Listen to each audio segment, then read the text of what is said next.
Estímulo e resposta.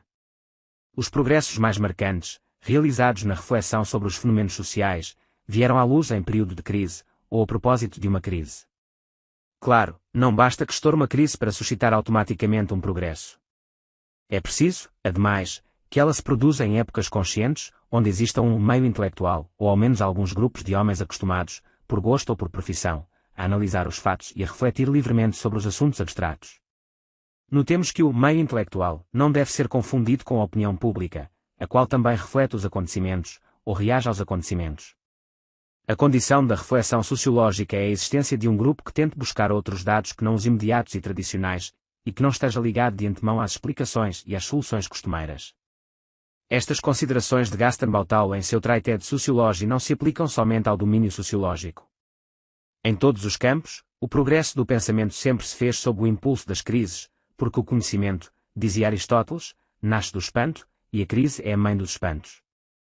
Velhas de 5 décadas, o livro é de 1946, essas palavras podem servir de pedra de toque para quem deseja avaliar a condição da vida intelectual no Brasil de hoje. De um lado, o país atravessa, reconhecidamente, uma crise que já foi proclamada a mais grave de toda a sua história, crise que ameaça nada menos que jogá-lo para fora do mundo histórico significativo.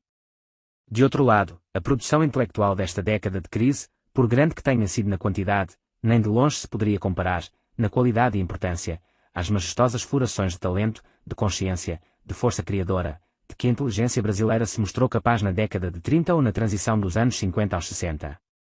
No tópico das comparações superlativas, a produção artística dos anos 80 chegou a ser rotulada, pelo crítico Wilson Coutinho, a mais estúpida de toda a nossa história. Mesmo não concordando no todo com este severo diagnóstico, que preferia uma exata e tentadora simetria com a avaliação unânime da gravidade da crise, não podemos nos impedir de enxergar o contraste entre a força do estímulo colocado pelos fatos políticos e sociais e a minguada resposta intelectual que obteve. Mas a crise, segundo Bataille, é somente uma condição necessária da reflexão fecunda.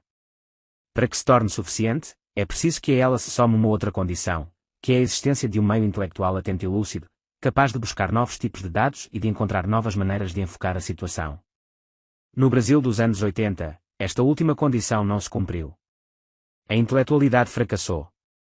Nem encontramos meios de sair da crise, no terreno material e prático em que se manifestou, nem obtivemos um ganho intelectual que a compensasse e que pudéssemos legar às gerações vindouras, como um estoque de esquemas e salvaguardas para ajudá-las a enfrentar as crises futuras. Perdemos no corpo e não lucramos no espírito, transmitimos, na íntegra, o legado da nossa miséria, da nossa confusão e da nossa vacuidade. A perda que a vida intelectual brasileira sofreu nesta década foi, talvez, mais grave e de mais vastas consequências do que a crise mesmo a que ela não soube responder. Porque, de outro lado, não houve, em toda a nossa história, outro período em que a vida cultural, artística e científica recebesse tantos e tamanhos estímulos, em dinheiro, em prestígio, e em meios de difusão.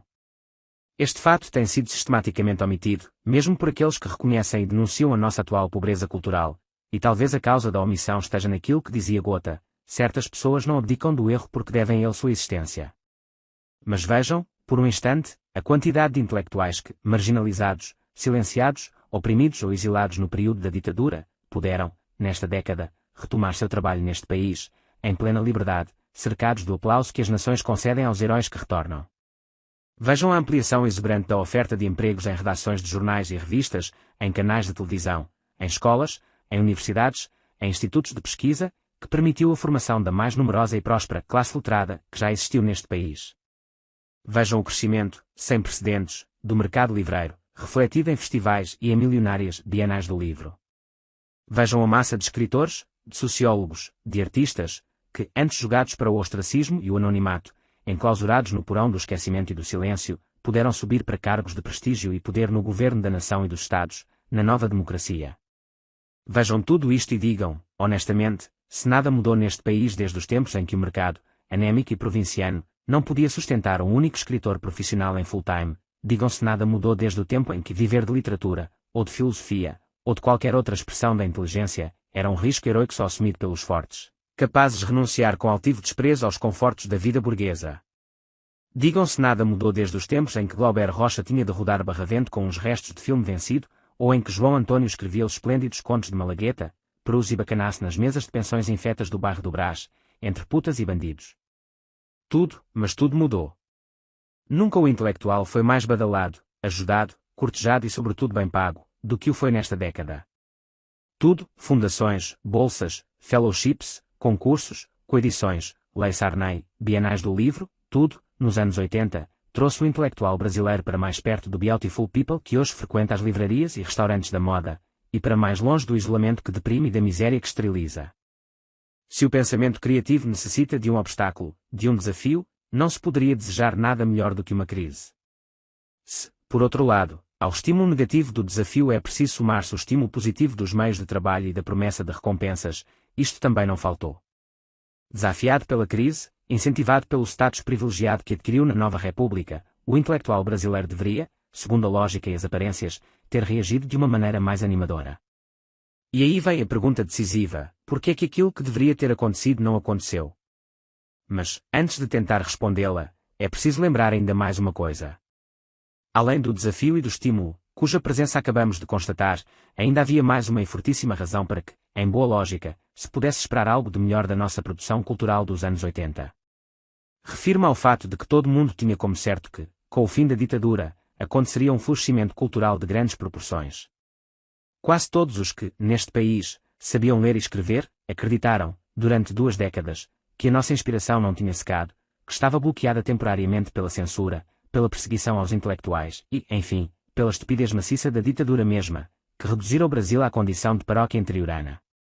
Retirado este cabresto, aí sim veríamos de que o Brasil era capaz. Havia, portanto, o desafio, havia os meios, generosos e convidativos, e havia ademais o anseio, a expectativa, o impulso íntimo e latejante de reflorir depois de um período de opressão e esterilidade.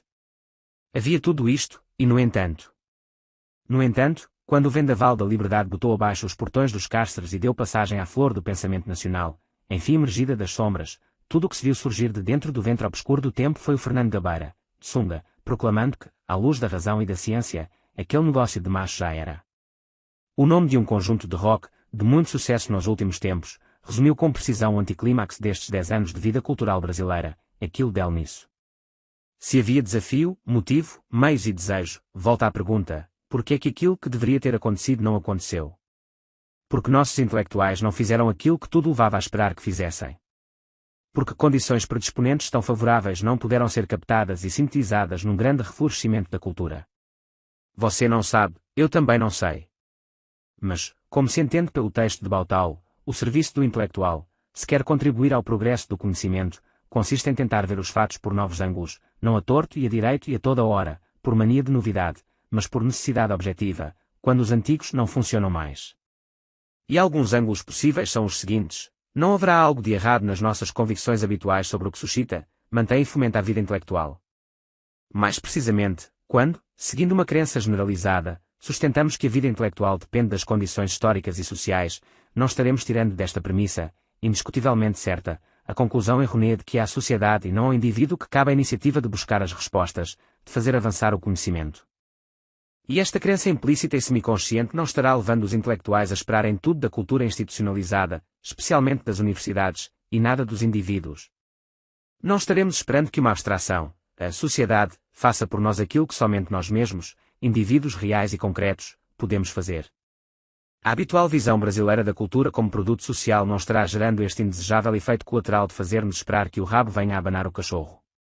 Outro ângulo, nosso afã de manter-nos em dia com a opinião mais avançada dos círculos filosóficos e científicos europeus e norte-americanos não tem exercido sobre a inteligência brasileira uma censura inibitória, impedindo-a de tomar as grandes questões pela raiz mesma, com a ingenuidade e direto realismo. Não estaremos cedendo à tendência de prestar ao consenso contemporâneo, sempre mutável e fugidio, satisfações que deveríamos antes prestar ao legado milenar da civilização mundial. Não estaremos caindo no erro trágico de tomar como instância suprema e derradeira o juízo de uma época que nós mesmos, por outro lado, proclamamos relativizar. De que adianta fazer discursos contra o eurocentrismo da nossa cultura, quando, por outro lado, não nos autorizamos a dar um pio sem o nihil obstáculo do pensamento de vanguarda europeu e norte-americano? Não seria mais útil e libertador tomarmos como parâmetro, ao menos por uns instantes, a cultura antiga, medieval e clássica, jamais consolidada como valor universal e independente de contextos locais e preferências momentâneas? Não temos nós arriscado a sufocar no nascedor nossas melhores inspirações, quando a submetemos ao tribunal do consenso contemporâneo? Quando, 4 décadas atrás, Jean-Paul Sartre proclamou o marxismo como a filosofia inevitável do nosso tempo, não passamos a sentir como arcaísmo vergonhoso tudo quanto em nós fosse pré-marxista? E de que nos valeu este sacrifício no altar da atualidade, quando hoje todos temem declarar-se marxistas para não passar por antiquados? O pensamento sempre avançou movido pelo intuito de alcançar a verdade, só o Brasil parece acreditar que o objetivo do pensamento é alcançar a atualidade. Esta mania já não basta para nos colocar numa posição subalterna e periférica, da qual nenhum avanço poderá jamais nos fazer sair. Outras perguntas possíveis, quando vemos que o pensamento europeu, na extrema senilidade, chega hoje à negação da substancialidade da consciência individual, Gadamer, à redução da verdade a um consenso democrático, Habermas, será que não percebemos que estas doutrinas da exaustão não são propriamente aptas a estimular um pensamento filosófico nascente, mas antes a deprimi-lo? Quando nos esforçamos para nivelar o nosso pensamento com o de Gadamer ou de um Habermas, nós estamos rejeitando o que em nós pode ainda haver de força criativa, para ficar com o que a Europa tem de mais cansado e senil. Não faríamos melhor em recolher, da velha Europa, a força de um Hegel, de um Platão, de um Tomás de Aquino, ou seja, a filosofia que a Europa fez no tempo em que ainda tinha a força de fazer uma filosofia? Porque temos de acreditar que a única evolução possível, a partir desses clássicos, tenha de ser aquela que conduziu ao pensamento europeu de hoje. Porque negar, a priori, a possibilidade de uma evolução diferente? Porque submeter-nos a este dogma conformista de que tudo tinha de se passar exatamente como se passou? Se houvéssemos feito estas perguntas 2 décadas atrás, não teríamos talvez caído no deprimente anticlímax dos anos 80.